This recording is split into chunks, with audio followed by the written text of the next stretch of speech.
Good morning student. आज का हमारा टॉपिक है रोमन न्यूमेरियल्स। आज हम रोमन न्यूमेरियल्स के बारे में सीखेंगे और समझेंगे। तो रोमन न्यूमेरियल सिस्टम क्या होता है? There are several systems of reading and writing numbers. बहुत सारे मेथड होते हैं, सिस्टम होते हैं किसी भी नंबर को पढ़ने के लिए और लिखने के लिए। Used by different civilization in the world, और जो कि डिफरेंट सिविलाइजेशन में वर्ड के अलग अलग होते हैं, डिफरेंट होते हैं। One of the system is Roman numeral system. उनमें से एक क्या है? रोमन न्यूमेरियल सिस्टम है। In this system numerals are written by using symbols. इस सिस्टम में जो न्यूमेरियल्स लिखे जाते हैं वो सिम्बल्स के थ्रू लिखे जाते हैं, जैसे कि लाइक IVXLCDM। ठीक है। We use Roman numerals in some special situation में लिखते हैं, like symbols for hours in a clock. ठीक है। Symbols for indicating chapter numbers in a book, chapter number को इंडिकेट करने के लिए बुक के etc।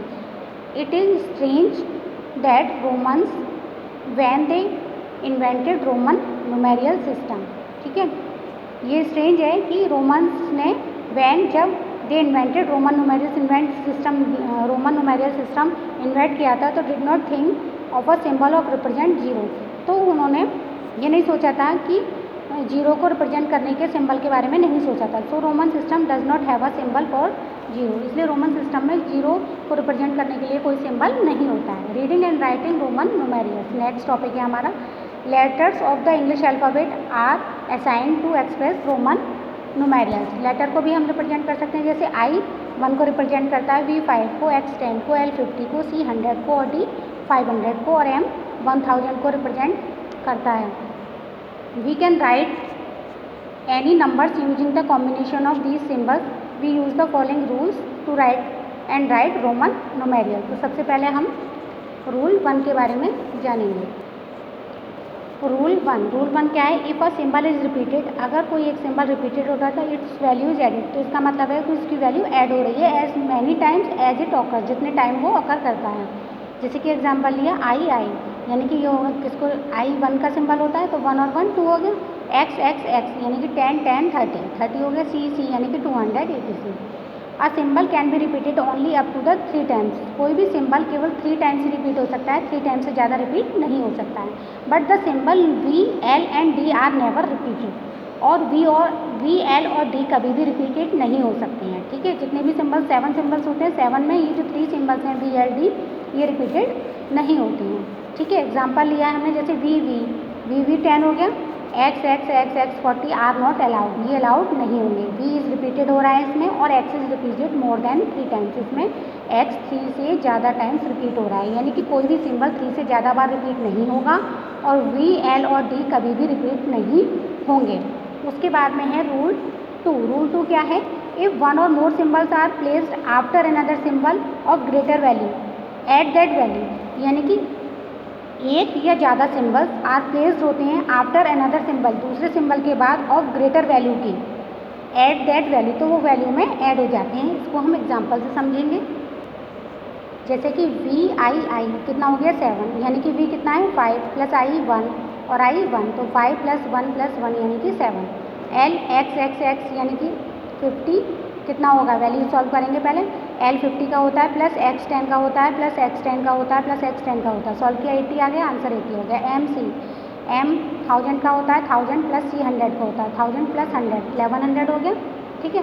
उसके बाद में रूल 3 है, if a symbol is placed before another symbol of greater value, अगर उससे पहले, ग्रेटर वैल्यू के पहले कोई भी सिंबल, ठीक है, प्लेस होता है, तो सब्ट्रैक्ट द वैल्यू, तो वो उस वैल्यू में से सब्ट्रैक्ट हो जाता है। जैसे कि IV, तो V किसका होता है 5 का, तो 5 में से पहले I छोटा सिंबल है, तो 5 बड़े सिंबल से पहले अगर कोई छोटा सिंबल है तो बड़े वाले में से छोटा माइनस हो जाता है, यानी कि 5 में से 1 माइनस करेंगे तो 4 आ गया। C बड़ा है, X छोटा है। C होता है 100 का और X होता है 10 का, तो 100 में से 10 माइनस हो जाएगा, 90 आ गया आंसर। M 1000 का होता है और C 100 का होता है, 1000 में से 100 गए 900 हो गए। The symbol V, L and D are never written to the left of a symbol of greater value. Symbols V, L और D कभी भी लिखे नहीं जाते हैं left of the symbol of the greater value के लेफ्ट में। This means V, L and D are never subtracted. इसका मतलब V, L और D कभी भी सब्ट्रैक्ट नहीं होते हैं। जैसे कि VC, ठीक है, C होता है किसका 90 का, और V होता है C होता है 100 का, और V होता है 5 का। तो 100 में से 5 जाएंगे, 95 इज़ नॉट अलाउड, ये अलाउ नहीं होगा। फॉर राइटिंग 95 एज 95 को लिखने के लिए हम XCV यानी कि 90 + 5 का यूज़ करेंगे, क्योंकि बड़े सिंबल से पहले V, L और D कभी भी सब्ट्रैक्ट नहीं होते हैं, यानी कि ग्रेटर वैल्यू से पहले ये 3 सिंबल्स कभी भी नहीं आते हैं। ठीक है, चलिए और एग्जांपल देखते हैं। Write the Roman numerals for 67, 95, 36 को रोमन न्यूमेरियल्स में लिखना है। 67 को हम कैसे ब्रेक करेंगे, 60 + 7, 60 होता है 50 + 10 + 7, 50 का होता है L, 10 का होता है XLX + 7 का VII। अब इसको मिक्स करके लिख दीजिए सबको प्लस हटा के। ठीक है, इसी तरीके से 95 का भी लिख लेंगे हम, और 36 का भी लिख लेंगे। इसी तरीके से हम रोमन न्यूमेरियल्स को लिख सकते हैं। उसके बाद में हिंदू अरेबिक सिस्टम में कैसे लिखते हैं, write the following in Hindu Arabic numeral. Hindu Arabic numeral में लिखना है CXXXV, तो C को अलग लिखेंगे, प्लस XXX है XXX + V। C होता है 100 का, XXX हो गया 30 और V हो गया 5 का, तो ये हो गया 135।